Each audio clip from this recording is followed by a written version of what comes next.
বিহাৰী সম্প্ৰদায় বা অনাহা সম্প্ৰদায়ৰ মানুহখিনিয়ে যদি ভাবিছে যে বিজয় গুপ্তা জয়ী হোৱাৰ লগে লগে আমি ইয়াত অনা অসমীয়াৰ দপদপনি চলিব, অসমীয়াৰ ওপৰত আমি নিৰ্যাতন কৰিম, তেতিয়াহ'লে তেওঁ মুখ্য স্বৰ্গত বাস কৰিছে। আজিৰ পৰা এই মুহূৰ্তৰ পৰা সাধাৰণ কথাত বা আমাৰ অসমীয়াই কিবা এটা সাধাৰণ ভুলৰ কাৰণে অনা অসমীয়াবিলাকে যদি কিবা নিৰ্যাতন কৰে, তেতিয়াহ'লে কিন্তু বিলাসীখানা চুপ বহি নাথাকে। যিখিনি নিৰ্যাতন চলি আছে অসমীয়া আমাৰ খিলঞ্জীয়া যুৱক যুৱতীসকলৰ ওপৰত, সকলোখিনি কিন্তু মধ্য গুৱাহাটী নামৰ যিটো সমষ্টি আছে সেই সমষ্টিটোৰ ভিতৰতে হৈ আছে। সেই অসমীয়া কেইজনে এই বিহাৰী কেইজনৰ মুখ তেতিয়াই ভাঙি দিব লাগিছিলে, যেতিয়া তেওঁলোকে এজনী অসমীয়া ছোৱালীক ৰাস্তাত দৌৰাই পেলাই তেওঁ বস্ত্ৰ হৰণ কৰি আছে, বা একাউণ্টো হ'ব পাৰে নাজানো, কিন্তু তেনেকুৱা কিছুমান আমি কমেণ্ট দেখা পাইছিলোঁ এসময়ত সামাজিক মাধ্যমত। যেতিয়া আমাৰ এটা বিপৰ্যয় আহিছিলে সেই সময়ত লাচিত খানাতকৈ মানে বেয়া কোনোৱেই নাই, তেনেকুৱা ধৰণৰ এটা পৰিস্থিতি সৃষ্টি কৰি দিছিলে। বহিৰাগতৰ উৎপাতত এতিয়া মহানগৰত এজনৰ পিছত এজন খিলঞ্জীয়াই মাৰ খাব লগা হৈছে। এতিয়া সৰ্বত্ৰে চৰ্চা চলিছে, সামাজিক মাধ্যমত চৰ্চা চলিছে যে বীৰ লাচিত সেনা ক'ত গ'ল। দেখিবলৈ পোৱা গৈছে এই চৰ্চাটো, দেখিবলৈ পোৱা গ'ল যে শেহতীয়াকৈ বিকাশ অসমক বা বীৰ লাচিত সেনাৰ যিসমূহ কেন্দ্ৰীয় নেতৃত্বক আচলতে আক্ৰোশমূলকভাৱে যেনেধৰণে আচলতে অসম চৰকাৰে বা অসমৰ গৃহ বিভাগে যি শাস্তি প্ৰদান কৰিলে, আচলতে এখন থানাৰ পৰা এখন জেলৰ পৰা আন এখন জেললৈকে আচলতে তেখেতলোকক লৈ ফুৰা গ'ল। তাৰপিছত দেখা গ'ল সামাজিক মাধ্যমত তেখেতলোকক কটু মন্তব্য কৰিলে। যেনেধৰণে আমি সংকটৰ সময়ত ভগৱানৰ নাম লওঁ, ঠিক তেনেধৰণে আজি অসমীয়াই যিসকল লোকে খিলঞ্জীয়াই বহিৰাগত মাৰ খাব লগা হৈছে, সেইসকল মাৰ খোৱা লোকে এতিয়া বীৰ লাচিত সেনাক বিচাৰিছে। সামাজিক মাধ্যমত ব্যাপক চৰ্চা চলিছে যে বৰ্তমান মুহূৰ্তত বীৰ লাচিত সেনা ক'ত গ'ল। এই মুহূৰ্তত আমি বীৰ লাচিত সেনা কামৰূপ মহানগৰ যি জিলা কাৰ্যালয় আছে বা বীৰ লাচিত সেনাৰ যি মুখ্য কাৰ্যালয় আছে তাৰ সন্মুখত আছোঁ। এই মুহূৰ্তত কামৰূপ জিলাৰ যি বীৰ লাচিত সেনাৰ নেতৃত্ব আমাৰ সৈতে আছে আৰু তেওঁলোকৰ পৰা আমি জানিবৰ কাৰণে বিচাৰিম যে বৰ্তমান মুহূৰ্তত বীৰ লাচিত সেনা ক'ৰবাত শুই আছে নেকি, যে চৰকাৰৰ যিটো আক্ৰোশমূলক বা তেখেতলোকক যেনেধৰণে আচলতে শাস্তি প্ৰদান কৰিলে তেখেতলোকৰ কেন্দ্ৰীয় নেতৃত্বক, তাৰ কাৰণে তেখেতলোক নিশ্চুপ হৈ আছিল নেকি বুলিও এতিয়া চৰ্চা চলিছে।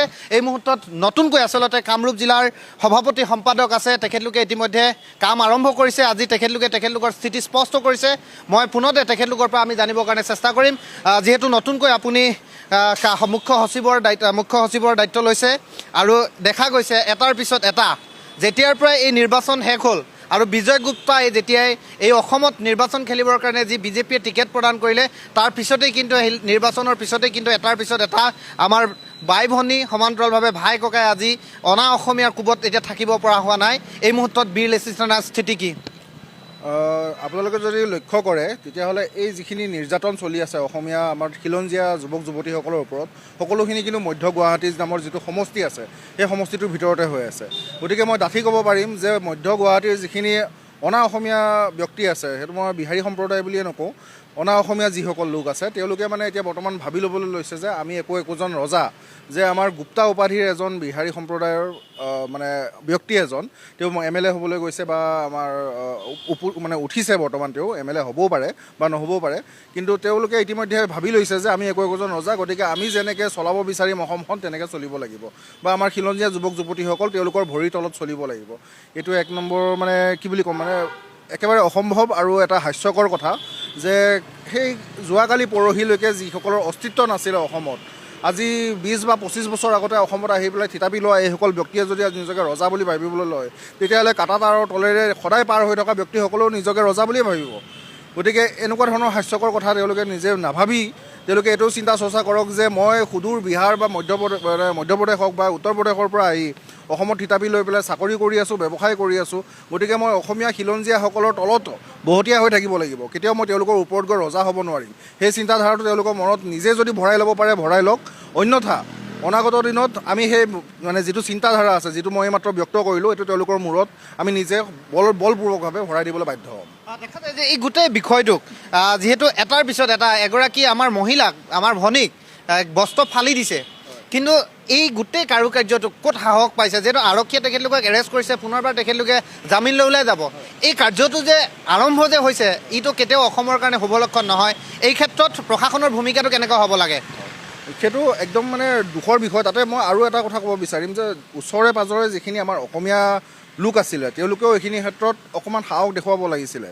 আমাৰ তাত আহোমৰ তেজ আছে বা আমাৰ লাচিত সেনাৰ তেজ আছে, আমাৰ লাচিত বৰফুকনৰ তেজ আছে, গতিকে সেই তেজ লৈ পেলাই যদি আমি পানী হোৱা নাই তেজ, তেতিয়াহ'লে সেই অসমীয়া কেইজনে এই বিহাৰী কেইজনৰ মুখ তেতিয়াই ভাঙি দিব লাগিছিলে, যেতিয়া তেওঁলোকে এজনী অসমীয়া ছোৱালীক ৰাস্তাত দৌৰাই পেলাই তেওঁৰ বস্ত্ৰ হৰণ কৰি আছিলে। সেই ব্যৱস্থাটো নকৰাৰ কাৰণে মই দুখিত, কাৰণ বাহিৰৰ মানুহে এইবিলাক কাৰণতে ক'বলৈ সুযোগ সুবিধা পায় যে অসমীয়া জাতিটো কেঁকুৰাৰ জাতি। এইটো শুনিবলৈ নিন্দনীয় কথা বা দুখ লগা কথা যদিও এইটোৱে সত্য আজিৰ দিনত। যেনেকৈ আপুনি আৰম্ভণিতে ক'লে যে বীৰ লাচিত সেনা ক'ত আছে, লুকাই আছে নে ক'ৰবাত সোমাই আছেগৈ, এনেকুৱা ধৰণৰ প্ৰশ্ন কিছুমান মানুহে কৰিবলৈ বিচাৰিছে। কিন্তু সেই একেসকল ব্যক্তিয়ে তেওঁলোকৰ ভুৱা একাউণ্টো হ'ব পাৰে, কিবা এটা নম্বৰৰ সংখ্যা এটা একাউণ্ট আছিলে, এটা ৰুম এটা আছিলে, তাৰ পৰা থকা কোনো এটা ভুৱা একাউণ্টো হ'ব পাৰে, নাজানো। কিন্তু তেনেকুৱা কিছুমান আমি কমেণ্ট দেখা পাইছিলোঁ এসময়ত সামাজিক মাধ্যমত, যেতিয়া আমাৰ এটা বিপৰ্যয় আহিছিলে। সেই সময়ত লাচিত সেনাতকৈ মানে বেয়া কোনোৱেই নাই, তেনেকুৱা ধৰণৰ এটা পৰিস্থিতি সৃষ্টি কৰি দিছিলে। কিন্তু আজিৰ দিনত সেই একেকেইটা একাউণ্টৰ পৰা এটা ধৰণৰ প্ৰশ্ন আহিছে যে বীৰ লাচিত সেনা ক'ত গ'ল, যে অসমীয়াৰ ওপৰত অত্যাচাৰ চলি থকা সময়ত তেওঁলোক নিমাত কিয়? আমি নিমাত নহয়, আমি নিশ্চুপ নহয়, আমি মাত্ৰ পৰ্যবেক্ষণ কৰি আছোঁ। আমি চাই আছোঁ যে অসমীয়া জনতা কেনেকুৱা এটা মানে পৰ্যায়লৈ যাব পাৰে, সহ্য কৰিব পাৰে। আৰু তাৰ লগতে আমি অনা অসমীয়াসকলকো মানে নিৰীক্ষণত ৰাখিছোঁ যে তেওঁলোকে যেনেধৰণে নিজকে ভাবিব লৈছে যে আমি একোজন ৰজা, সেই চিন্তাধাৰা আমি অতি সোনকালে সলনি কৰিম বুলি সমগ্ৰ অসমবাসীক প্ৰতিশ্ৰুতি দিছোঁ আজি এই মঞ্চৰ পৰা। আনপিনে মই বিক্ৰম কোচ ডাঙৰীয়া আছে, তেখেতৰ পৰা জানিবৰ কাৰণে বিচাৰিম, যিহেতু আপোনালোকৰ এই সমিতিখনে নতুনকৈ দায়িত্ব লৈছে আৰু আপোনালোকৰ দায়িত্ব লোৱাৰ পিছতেই কিন্তু এই এটাৰ পিছত এটা বিপৰ্যয়। মই কৈছোঁৱে, যেতিয়া আমি সংকটৰ সময়ত যেতিয়া আমি ভগৱানৰ নাম লওঁ, ছেইম তেনেকুৱা ধৰণে আচলতে এতিয়া সকলোৱে চৰ্চা কৰিছে যে আজি অসমীয়া বিপদত, আজি কোনেও যেতিয়ালৈকে নিজৰ পিঠিত আচলতে কোবটো নপৰে কেতিয়াও অনুভৱ নকৰে। গতিকে বীৰ লাচিত সেনাই পুনৰবাৰ আগবাঢ়ি অহাটো অসমবাসী ৰাইজে বিচাৰিছে। এই ক্ষেত্ৰত আপোনালোকৰ এইবাৰ স্থিতি কি হ'ব? প্ৰথম কথা হ'ল বীৰ লাচিত সেনাৰ যিজোপা বটবৃক্ষ, ইয়াক কেতিয়াও মানুহে মোহাৰি বা ভাঙি শেষ কৰিব নোৱাৰে, প্ৰথম কথা। আৰু দ্বিতীয় কথা, আপুনি যিটো কথা ক'লে যে আমাক এচাম ব্যক্তি আছে, এচাম অপশক্তি আছে, যি আমাৰ অসমীয়াই তেওঁলোকে আমাক সততে সমালোচনা কৰে। তেওঁলোকে যিকোনো ধৰণৰ মানে সাধাৰণ কথা এটা পালে বীৰ লাচিত সেনাক তেওঁলোকে সমালোচনা কৰে। কিন্তু আজি আমাৰ প্ৰশ্ন হ'ল যে সেইসকল ব্যক্তি ক'ত গ'ল? অসমীয়াৰ স্বাৰ্থত এই যে ফেচবুক লাইভ কৰে, কেইটামান মানে ভিউৱাৰ্ছৰ কাৰণে, কেইটামান কমেণ্টৰ কাৰণে যে ফেচবুকত তেওঁলোকে মানে কি আহে, তেওঁলোকে ক'ত গ'ল? যে আজি কিছুদিনৰ আগতে আমাৰ ভোট হৈ গ'ল, ইতিমধ্যে সভাপতি ডাঙৰীয়াই ক'লে যে আজি 24 ঘণ্টাত 3টাকৈ ঘটনা হ'ল।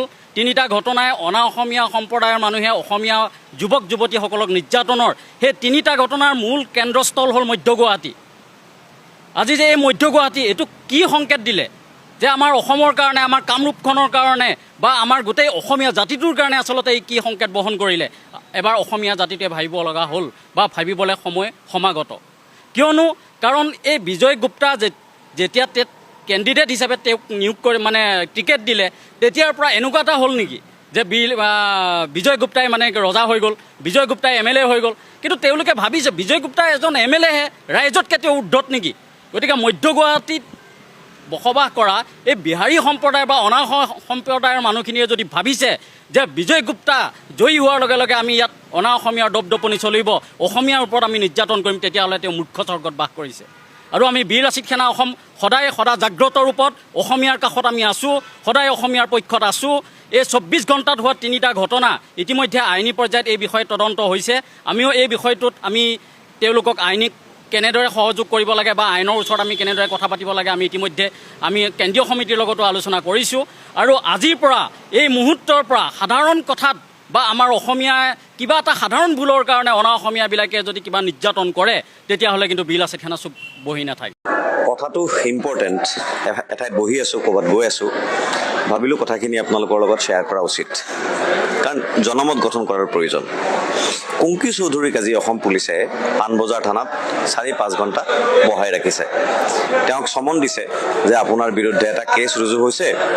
কেছটো হ'ল আপুনি পুলিং বুথত সোমাইছিল। লহকৰ উপাধিৰ এগৰাকী ব্যক্তিয়ে কুংকি চৌধুৰীৰ বিৰুদ্ধে এখন FIR দাখিল কৰিছে যে কুংকিয়ে এটা ভোট কেন্দ্ৰত সোমাইছিল আৰু সেইটো এটা অপৰাধ, আৰু গতিকে তেওঁৰ বিৰুদ্ধে ব্যৱস্থা গ্ৰহণ কৰিব লাগে। সেইকাৰণে পুলিচে তেওঁক চমন দি পেলাই আজি মাতি লৈ গ'ল। 11টা বজাত যাবলৈ ক'লে আৰু 2টা, 2:30 নে 3টা বজাত তেওঁক তাৰ পৰা মুকলি কৰি দিছে। তাকো বহুত কেইবাগৰাকী অধিবক্তা, আমাৰ দলৰ বহুত মানুহ তাত গৈ পুলিচৰ লগত অলপমান খকাখুন্দাও লাগিল, লিগেল বাদানুবাদ হ'ল, তাৰপিছত তেওঁক এৰি দিলে। মই অসমৰ এগৰাকী বিশিষ্ট ব্যক্তিৰ লগত এই কথাখিনি পাতি আছিলোঁ ফোনত,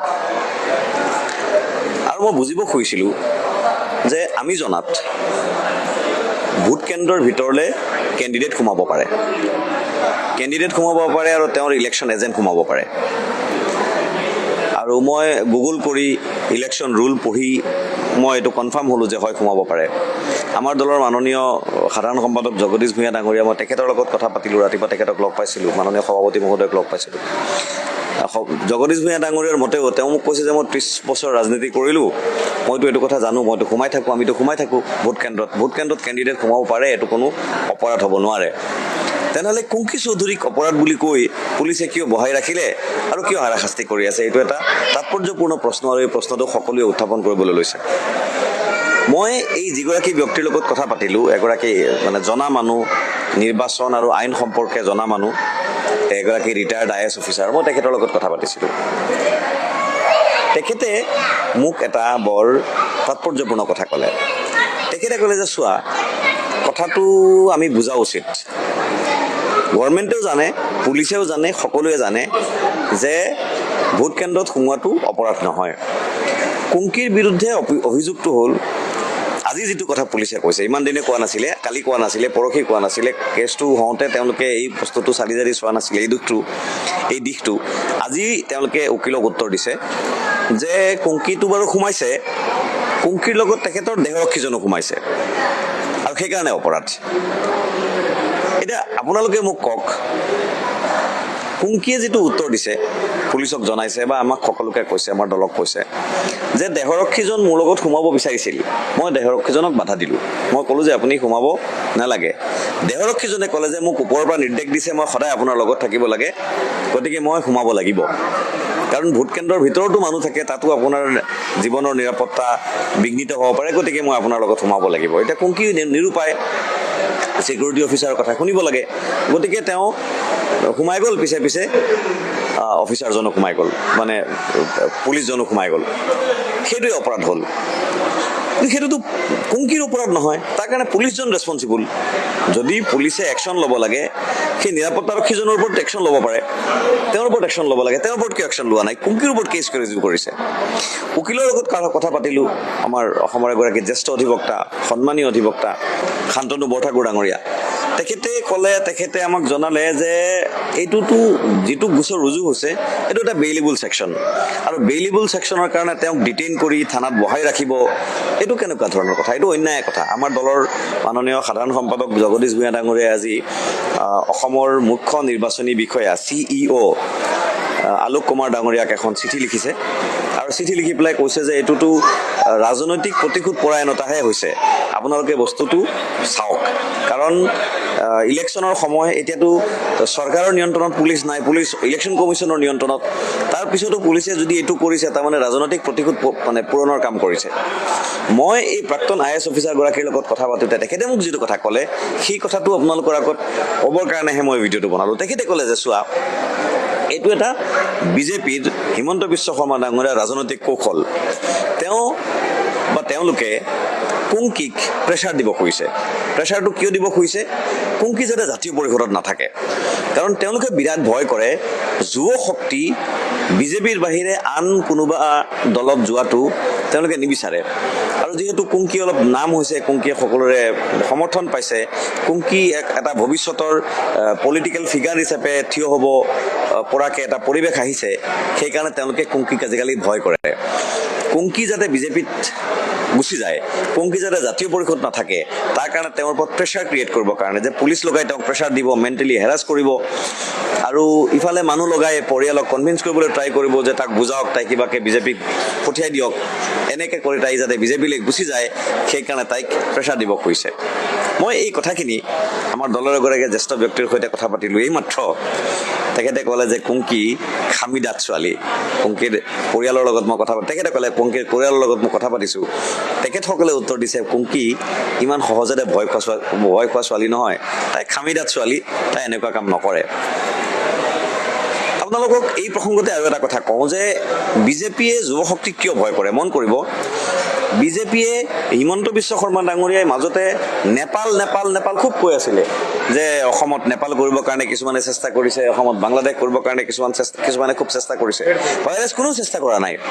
তেখেতসকলৰে মানুহে দুই এজনে ক'ৰবাত নেপাল কৈ আছিলে, কিন্তু কোনো যুৱ শক্তিয়ে কোনো মানুহে অসমত নেপাল কৰিব খোজাই নাই, বিচৰাই নাই, আমিও বিচৰা নাই, কোনেও বিচৰা নাই। বৰং আমি সকলোৱে কৈছোঁ যে আমি নেপাল হ'বলৈ নিদিওঁ।